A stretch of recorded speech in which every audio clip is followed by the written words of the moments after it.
Hello everyone, NEET 2024 का application आपने fill किया है।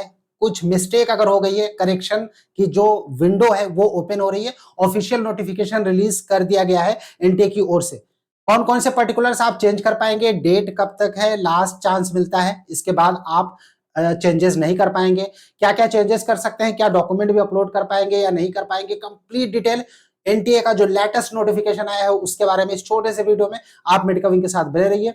चैनल पहली बार विजिट कर रहे हैं, आपने इसको सब्सक्राइब नहीं किया तो इसको सब्सक्राइब जरूर कीजिए ताकि फ्यूचर के अपडेट्स आपको नॉन स्टॉप लगातार मिलते रहेंगे। बात करेंगे एनटीए की ऑफिशियल नोटिफिकेशन की।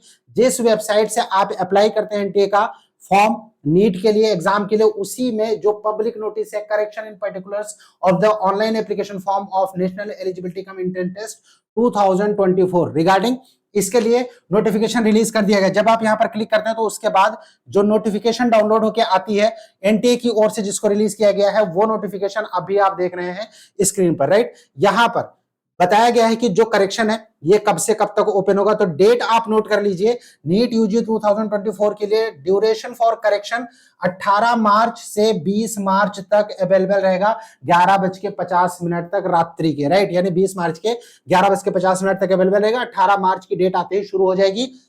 फील्ड्स फॉर करेक्शन क्या क्या चेंज कर सकते हैं एज पर एनेक्चर 1। एनेक्चर 1 के बारे में मैं आपको बताऊं कि क्या क्या चेंज कर सकते हैं। इससे पहले छोटी सी इंफॉर्मेशन, अगर आप नीट 2022-23 के कट ऑफ देखना चाहते हैं, अपने मार्क्स और रैंक पर ये पता करना चाहते हैं कि आपको 2024 में क्या कॉलेज मिलेगा, आपकी रैंक कितनी होगी, आपको विजिट करना है www.medicawing.com। medicawing.com की जो ऑफिशियल वेबसाइट है वहां पर आपको विजिट करना है, आपको सारी डिटेल्स मिल जाएगी, राइट। अब हम बात करते हैं कि जो करेक्शन विंडो है इसमें एनटीए की तरफ से कहा गया है कि ये एक वन टाइम फैसिलिटी है कैंडिडेट्स के लिए।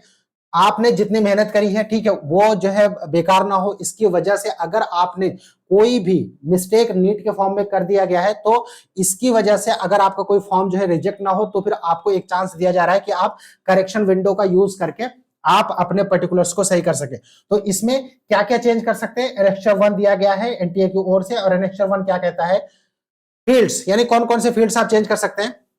All fields and uploaded documents except the contact mobile number and email used at the time of registration।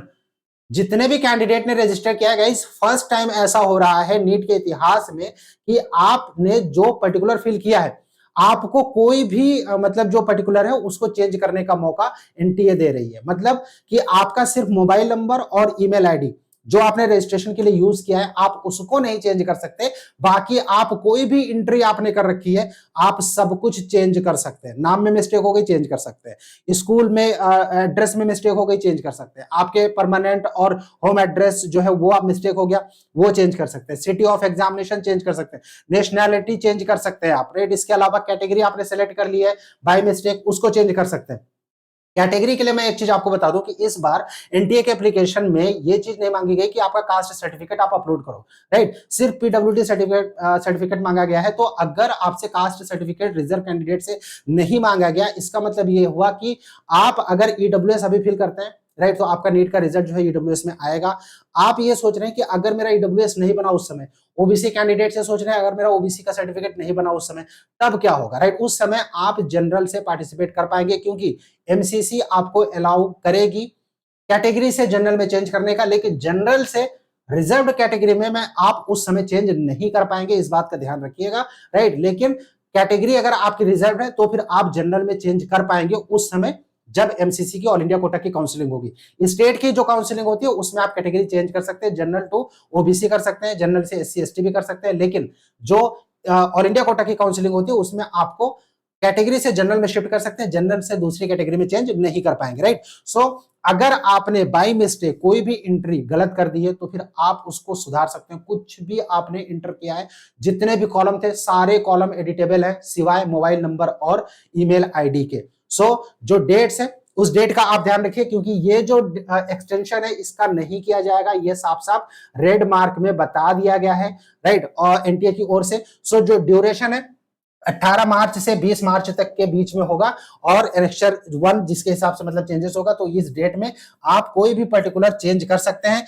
आधार रीऑथेंटिकेशन भी कर सकते हैं, allowed for all registered candidates. अगर आपका आधार नंबर गलत पड़ गया है किसी ने अपने पेरेंट्स का आधार डाल दिया है, तो फिर उस केस में भी आप आधार नंबर को चेंज कर सकते हैं, रीऑथेंटिकेट आधार को कर सकते हैं, राइट। सो बहुत ही अच्छी अपॉर्चुनिटी एनटीए की ओर से नीट के एप्लीकेंट्स को दी गई है। सो अगर आपने कोई भी मिस्टेक करी है तो फिर जो शेड्यूल है उस शेड्यूल के हिसाब से इसको चेंज कर दीजिए।